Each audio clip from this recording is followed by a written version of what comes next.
بسم اللہ الرحمن الرحیم۔ السلام علیکم بچوں۔ آج ہم بیٹا استنبول جو ہمارا سبق ہے جماعت دہم کا وہ ہم کرنے جا رہے ہیں۔ بیٹا استنبول جو ہے یہ ایک سفر نامہ ہے۔ سبق شروع کرنے سے پہلے ہم واضح کریں گے کہ سفر نامہ ہوتا کیا ہے، ٹھیک ہے؟ سفر نامہ وہ صنف ادب ہے جسے کوئی بھی مسافر دوران سفر یا پھر اپنے سفر کے اختتام پر جتنے بھی اس کے سفر کے دوران جو مشاہدات ہوتے ہیں یا پھر جو اس کی کیفیات ہوتی ہیں ان کو وہ الفاظ کی صورت میں قلم بند کرتا ہے۔ سفر نامہ نگار اس کے لیے اپنے گرد و پیش میں بکھرے ہوئے مناظر اور اپنے ذاتی تجربوں سے مواد اکٹھا کرتا ہے۔ اس کا جو مقصد ہوتا ہے وہ صرف خارجی ہی نہیں بلکہ داخلی ماحول کی بھی عکاسی کرنا ہوتا ہے، اور اس کا مزید مقصد یہ ہوتا ہے، یہ سارا کچھ جو کیفیات بیان کرنے کا مقصد یہ ہوتا ہے کہ سفر نامہ جو ہے وہ مؤثر رہے، مدلل رہے اور دلچسپ رہے۔ لیکن اس کے لیے ضروری ہے کہ سفر نامہ نویس کی نظر جو ہے وہ گہری ہو، اس کا مشاہدہ اور اس کا جو مطالعہ ہے وہ بہت وسیع ہو۔ یہی صورت ہوگی کہ وہ اپنی تفاصیل جو ہے وہ اپنی تحریر میں دے سکے گا۔ بصورت دیگر وہ اپنے مشاہدات کو الفاظ کی صورت میں ویسے قلم بند نہیں کر پائے گا۔ بیٹا اردو سفر نامے میں بہت سارے نام جو ہیں وہ قابل ذکر ہیں، جن میں محمود نظامی، بیگم اختر ریاض الدین، ابن انشا اور مستنصر حسین تارڑ، یہ کافی جو ہے وہ معروف نام ہیں۔ لیکن اگر ہم حکیم محمد سعید کا ذکر نہ کریں تو یہ پھر ان کے ساتھ زیادتی ہوگی۔ حکیم محمد سعید کا نام بھی خاص اہمیت کا حامل ہے۔ آپ نے مختلف ممالک کی سیاحت پر مشتمل بہت سارے دلچسپ سفر نامے تخلیق کیے ہیں۔ آپ کا جو سعید سیاح ترکی میں انہی میں سے ایک ہے۔ یہاں ہم جو ہے وہ استنبول جو ان کا ہے سفر نامہ اس کے حوالے سے پڑھنے جا رہے ہیں۔ شروع کرتے ہیں بیٹا۔ استنبول ترکی کا ایک شہر ہے۔ استنبول کے شہر پر مسلمانوں کا پہلا حملہ 672 یعنی 672 میں ہوا، لیکن وہ 7 سال محاصرے کے بعد بھی ناکام واپس ہوئے۔ اس محاصرے کی تاریخی اہمیت یہ ہے کہ اس میں جلیل القدر صحابی حضرت ابو ایوب انصاری شریک تھے۔ اسی مہم کے دوران ان کا انتقال ہوا اور وہ استنبول میں ہی مدفون ہوئے۔ بیٹا اس میں مصنف جو ہے وہ استنبول کی سیر و سیاحت کا احوال بیان کرتے ہوئے کہتے ہیں کہ استنبول جو ہے یہ ترکی کا ایک مشہور شہر ہے، اور اس شہر پر مسلمانوں نے جب پہلی بار حملہ کیا تھا تو وہ 672 یعنی 672 میں کیا تھا، لیکن انہیں اس حملے میں کامیابی حاصل نہیں ہوئی تھی۔ مسلمانوں نے اس شہر کا 7 سال تک گھیراؤ کیے رکھا، محاصرہ کیے رکھا، لیکن اس کے باوجود بھی اس شہر کو فتح کرنے میں کامیاب نہ ہو سکے تو آخر کار انہیں واپس پلٹنا پڑا۔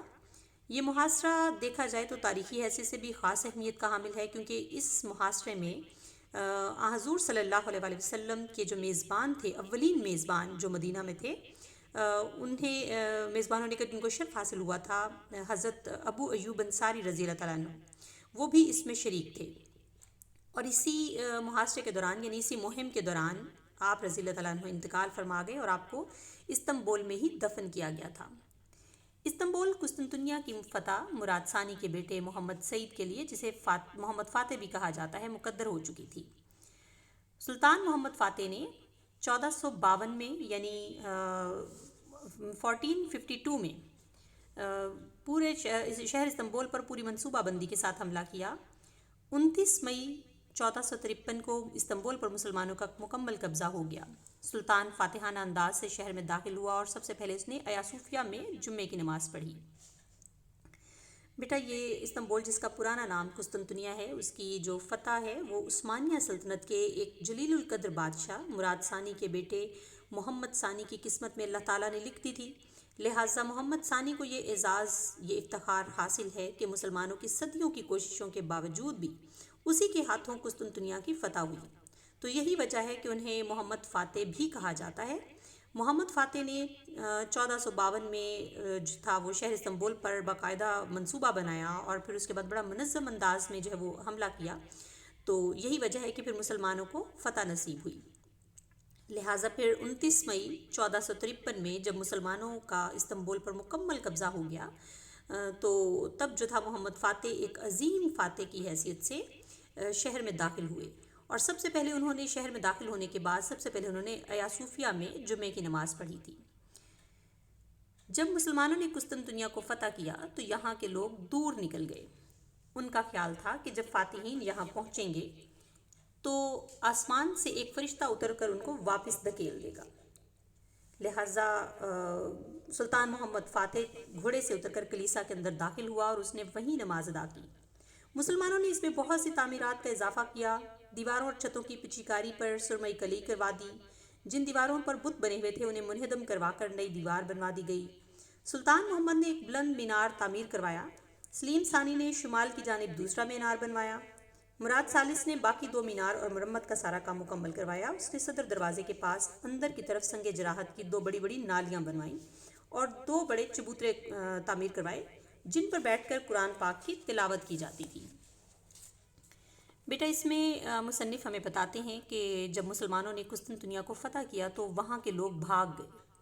یعنی وہاں جو تھا ان کا جو ذہن تھا وہ منتشر ہوا، وہ وہاں سے بھاگ گئے اور دور دراز کے علاقوں میں چلے گئے. اب ان کے ذہنوں میں جو چیز سمائی تھی یا جو چیز چھا گئی تھی، ان کو لگتا تھا کہ جب مسلمان فاتحین شہر میں داخل ہوں گے تو آسمان سے ایک فرشتہ اتر کر آئے گا اور انہیں دھکے دے کر واپس بھیج دے گا. لیکن یہ محض ان کا ایک غلط عقیدہ تھا جو کہ بعد میں غلط ثابت ہوا.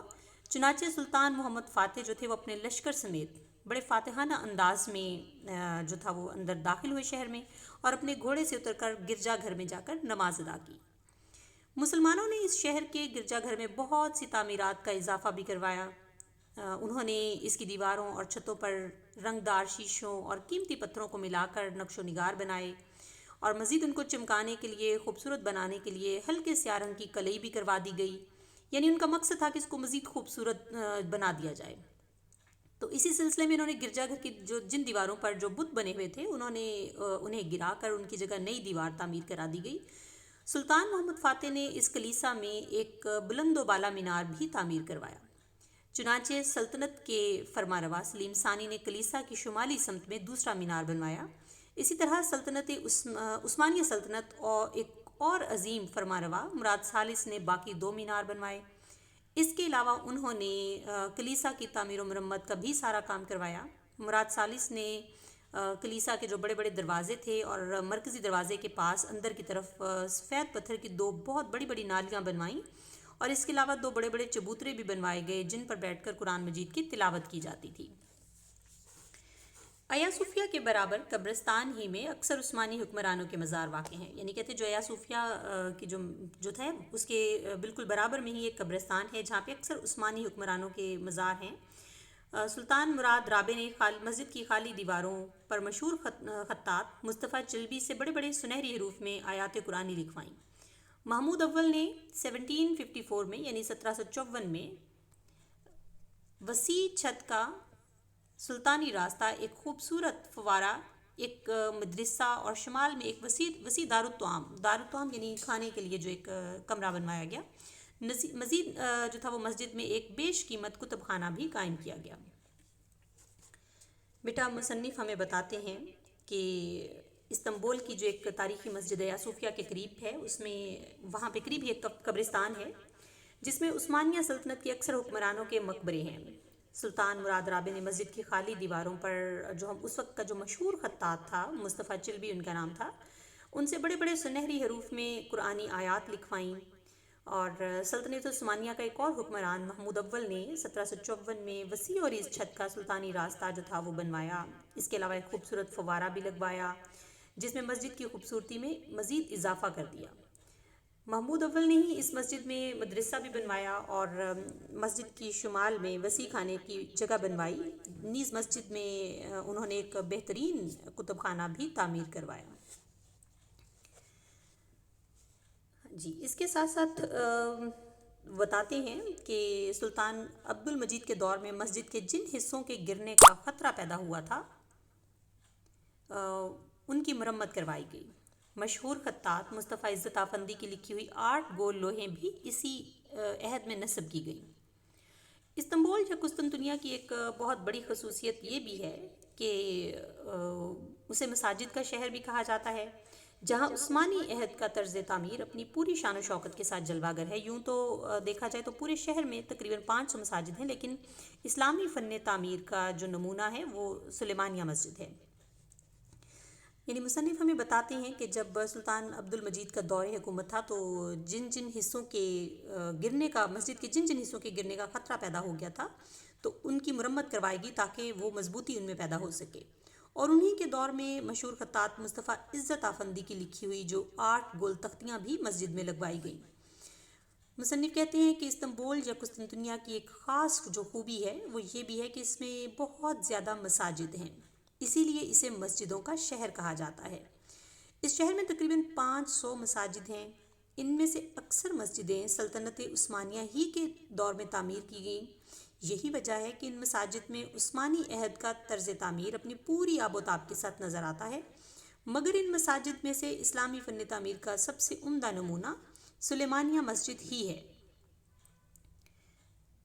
2-3 سال پہلے میں ترکی حکومت کی دعوت پر آیا تھا. کویت میں قائم مرکز طب اسلامی کے زیر اہتمام استنبول میں 3ری طب اسلامی کانفرنس ہوئی تھی. تو اس میں ترکی کے ایک میرے دوست ڈاکٹر پروفیسر ڈوا گوباچی ہیں. وہ ترکی کی تمام یونیورسٹیوں کے سربراہ ہیں. استنبول کانفرنس کا انہوں نے شاندار انتظام کیا تھا. ترکی کے وزیر اعظم جناب ترگت اوزال ہمارے میزبان تھے. ہم مندوبین ان کے ساتھ سلیمانیہ میں نماز جمعہ ادا کرنے آئے تھے. تمام مندوبین کے لیے اول صف میں انتظام تھا. ہزارہ نمازی تھے. مسجد کھچا کھچ بھری ہوئی تھی. خطبہ جمعہ آدھا عربی اور آدھا ترکی زبان میں تھا. جب نماز جمعہ ختم ہوئی تو اعلان کیا گیا کہ مندوبین کے لیے راستہ دے دیں. ذرا سا یہ اعلان ہوتے ہی ممبر سے دروازے تک 4 فٹ کا راستہ بن گیا. نمازی 2 رویہ کھڑے ہو گئے. ایک انسان اپنی جگہ سے نہ ہلا اور ہم سب مندوبین نہایت اطمینان سے باہر آ گئے. یہ تنظیم کی بات ہے. ترک اب دنیا کی ایک نہایت شائستہ اور منظم قوم بن چکے ہیں. ان کا یہ ڈسپلن ان کو دنیا کی بڑی قوم بنا رہا ہے. بیٹا اس پیراگراف میں حکیم محمد سعید جو ہیں وہ استنبول کی سیر کے دوران اسلامی فن تعمیر کے اعلیٰ نمونے کی حامل سلیمانیہ مسجد میں نماز جمعہ ادا کرنے کا حال بیان کرتے ہوئے کہتے ہیں کہ استنبول شہر کی مشہوری کی خاص خوبی یہ تو ہے ہی کہ اسے مساجد کا شہر کہا جاتا ہے.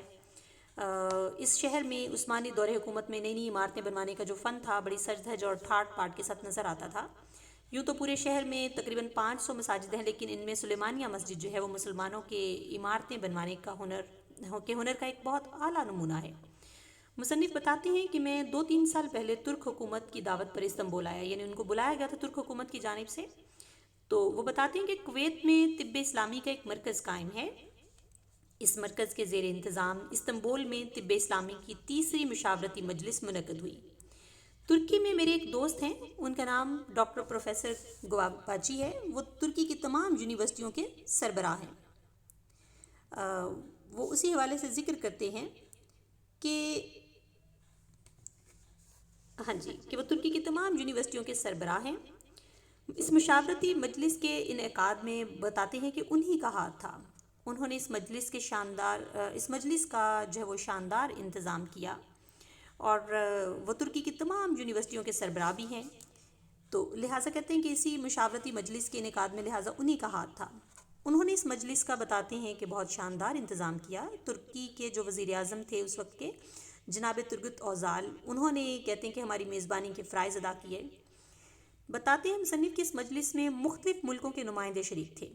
دن چونکہ جمعہ کا تھا تو لہٰذا کہتے ہیں ہم سب نمائندے ان کے ساتھ سلیمانیہ مسجد میں نماز جمعہ ادا کرنے کے لیے گئے. مسجد میں ہمارے لیے صف اول جو تھی یعنی پہلی صف میں بیٹھنے کا انتظام کیا گیا تھا. ہزاروں کی تعداد میں نمازی نماز پڑھنے کے لیے مسجد میں آئے ہوئے تھے.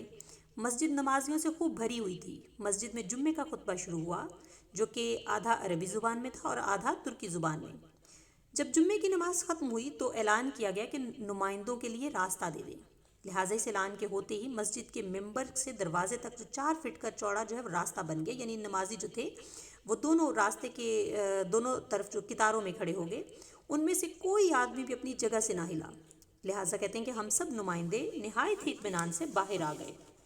تو مصنف بتاتے ہیں کہ اس سے ظاہر ہوتا ہے کہ ترکوں میں نظم و ضبط کی کتنی پابندی جو ہے وہ کی جاتی ہے. ترک جو ہے وہ اب دنیا کی ایک نہایت ہی مہذب اور نظم و ضبط کی پابند قوم بن چکے ہیں. دنیا میں بڑی بڑی قومیں جو ہیں وہ کہتے ہیں کہ آئیں دنیا میں بڑی بڑی قومیں کہلاتی ہیں جو نظم و ضبط کی پابند ہوتی ہیں. اس نظم و ضبط کی پابندی نے ترکوں کو دنیا کی عظیم قوموں کی صف میں لا کھڑا کیا. اس مسجد کی تعمیر سلطان سلیمان کے ایما پر فن تعمیر کے مشہور ماہر ممار جناب محترم سنان کے ہاتھوں ہوئی۔ اس کا سنگ بنیاد 1550 میں رکھا گیا اور 1557 میں اس کی تعمیر پایہ تکمیل کو پہنچی۔ یہ مسجد ترکی کی تمام مساجد سے ممتاز ہے۔ اس مسجد کا گنبد بہت ہی دل نواز ہے۔ اس گنبد کے اطراف میں چھوٹے چھوٹے 5 اور گنبد ہیں جو بالکل اس طرح محسوس ہوتے ہیں جیسے تاروں کے درمیان چاند۔ اس مسجد کی کھڑکیوں پر بے انتہا نقش و نگار بنے ہوئے ہیں۔ یہ مسجد ترکوں کے فن تعمیر اور ان کی نفاست پسندی کا حسین مرقع ہے۔ بیٹا اس پیراگراف میں مصنف حکیم محمد سعید سلیمانیہ مسجد میں نماز ادا کرنے کے بعد اس کی تعمیر کے بارے میں اظہار خیال کر رہے ہیں۔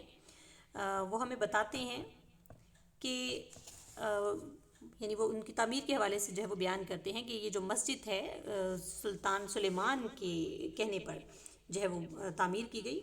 یعنی سب سے پہلے تو وہ بتاتے ہیں کہ انہوں نے اس مسجد کی اہمیت اور فن تعمیر کیا ہے، پھر اس کے بعد انہوں نے واضح کیا کہ کس طرح سے ہم نمائندوں نے اس سلیمانیہ مسجد میں نماز جمعہ ادا کی، جیسے کہ ان کے لیے پہلی صف میں بیٹھنے کا انتظام بھی کیا گیا۔ اس کے ساتھ ساتھ جو ہے وہ راستہ ان کو جو ہے وہ بڑے اچھے انداز میں جو ہے وہ دیا گیا، قطاروں میں لوگ اطراف میں کھڑے ہو گئے۔ تو اب جو ہے وہ مسجد کی تعمیر کے بارے میں بتاتے ہیں کہ سلیمان بادشاہ کی مرضی سے ان کی سرپرستی میں عمارتیں بنانے والے ایک مشہور تجربہ کار مستری جناب محترم سنان نے اپنے ہاتھوں سے اس مسجد کی تعمیر کو پایہ تکمیل تک پہنچایا۔ یہ مسجد جو ہے یہ 1550 میں اس مسجد کی تعمیر کا جو بنیادی پتھر رکھ کر اس کی تعمیر کا افتتاح کیا گیا تھا اور 1557 میں اس مسجد کی تعمیر مکمل ہو گئی۔ یہ مسجد ترکی کی تمام مساجد سے اعلیٰ ہے، افضل ہے۔ اس کی اگر جو ہے وہ تعمیر کی طرف اگر غور کریں تو مسجد کی جو چھت کا گول حصہ یعنی گنبد جو ہیں وہ دل کو بہت خوش کرنے والا منظر پیش کرتے ہیں۔ اس کے ساتھ ساتھ گنبد کے چاروں طرف چھوٹے چھوٹے 5 اور گنبد بھی بنائے گئے۔ رات کو جب یہ بڑا گنبد اور چھوٹے چھوٹے گنبد برقی کمکموں سے جگمگاتے ہیں تو بڑے گنبد کو ان چھوٹے چھوٹے گنبدوں کے درمیان چمکتا دیکھ کر مصنف کہتے ہیں کہ ایسا محسوس ہوتا ہے جیسے تاروں کے درمیان چاند روشن ہو۔ اس مسجد کی کھڑکیوں پر بڑی خوبصورتی سے بیل بوٹوں اور پھول پتیوں کا کام کیا گیا ہے۔ اس مسجد کو دیکھ کر ترکوں کے عمارت سازی کے فن کا بھی اندازہ ہوتا ہے اور یہ بھی معلوم ہوتا ہے کہ ترک جو ہیں اس فن میں کتنے ماہر اور نزاکت پسند ہیں۔ گویا یہ مسجد ترکوں کے فن تعمیر اور نزاکت پسندی کا خوبصورت نمونہ ہے۔ سلیمانیہ سے ملحق ایک بڑا کتب خانہ ہے۔ یہاں مخطوطات کا سب سے بڑا ذخیرہ موجود ہے۔ اندازے کے مطابق 1,00,000 قلمی کتابیں یہاں ہیں اور نہایت ترتیب و تنظیم سے رکھی ہوئی ہیں۔ جب میں اپنے رفیقوں کو باسفورس، گولڈن ہارن اور اییا صوفیہ کی سیر کراتا ہوں تو مصنف بتاتے ہیں کہ یہاں سے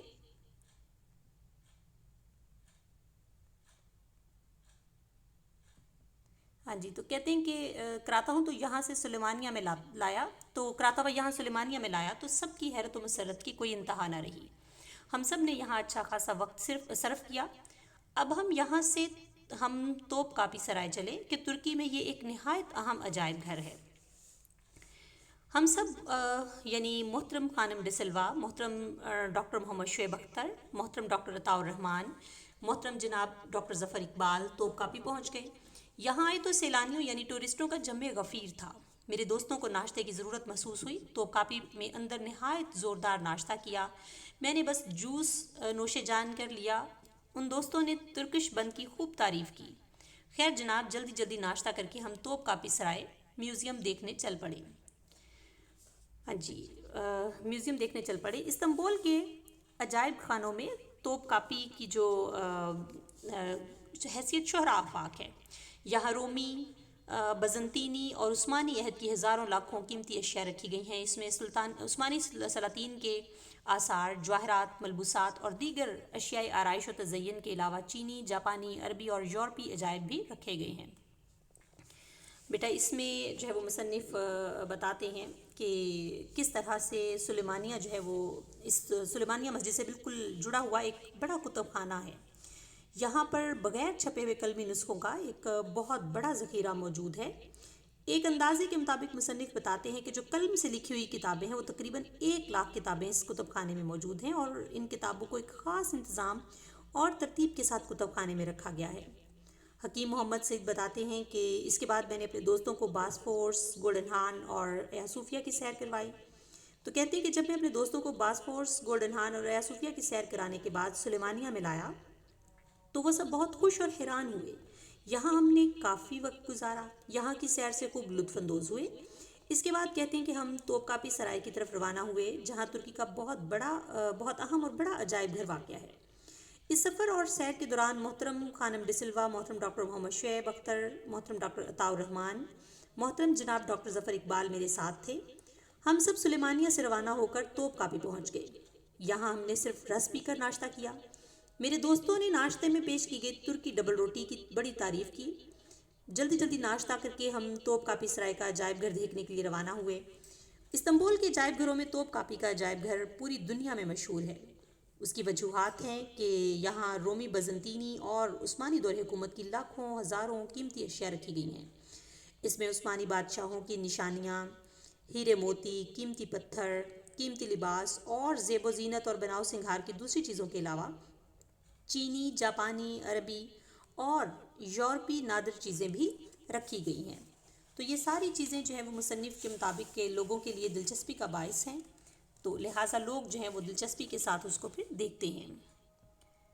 ہاں جی، توپ کاپی میں آثار قدیمہ کے ایک عجائب گھر کے علاوہ فوجی عجائب خانہ بھی علیحدہ سے موجود ہے، جو اوقاف کہلاتا ہے۔ اسلامی ترکی آرٹ، ادب اور نقاشی نیز مصوری کے بھی حیرت انگیز نمونے موجود ہیں۔ اسلامی علوم و فنون اور ثقافت کو آگے بڑھانے میں سلاجقہ ترک، بالخصوص عثمانی حکمرانوں کا کردار بہت نمایاں ہے۔ انہی کے علمی ذوق کی وجہ سے استنبول کا عجائب خانہ توپ کاپی، جہاں نوادر اور آثار قدیمہ کا مشہور عالم مرکز بنا، وہاں علم و فن کے بیش بہا ذخیروں اور نادر کتابوں کا بھی مخزن بنا۔ نوادر کتب اور اہم مخطوطات کے الگ شعبے ہیں۔ بعض ایسی کتابیں بھی وہاں موجود ہیں کہ جن کا ایک ہی نسخہ دنیا میں موجود ہے، اور وہ نسخہ توپ کاپی میں ہے۔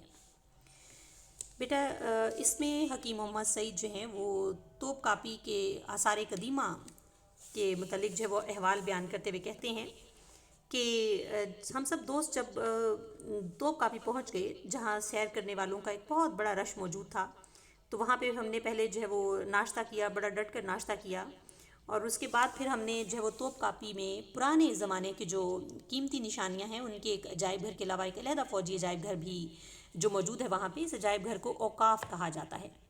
اس عجائب گھر میں اسلامی ترکی فن، ادب، گلکاری اور تصویر سازی کے لیے حیران کر دینے والے فن پارے موجود ہیں، فن پاروں کے نمونے موجود ہیں۔ اسلامی علم و فن اور تہذیب و تمدن کو ترقی دینے اور آگے بڑھانے میں سلاجقہ ترک، خصوصاً عثمانی خاندان کے بادشاہوں کا بہت نمایاں کردار ہے۔ ان بادشاہوں کو علم کا بڑا شوق تھا، تو یہی وجہ ہے کہ انہوں نے علم کی ترقی اور ترویج کے لیے بہت کام کیا۔ استنبول کا عجائب گھر توپی کاپ انہی کے علمی ذوق کا منہ بولتا ثبوت ہے۔ یہ عجائب گھر جہاں دنیا کی عجیب و غریب چیزوں اور پرانے زمانے کی نشانیوں کی وجہ سے عالمی شہرت کا مرکز بنا، وہیں علم اور فن کے بہت قیمتی اور بڑھیا گوداموں اور انوکھی کتابوں کا خزانہ بھی بنا۔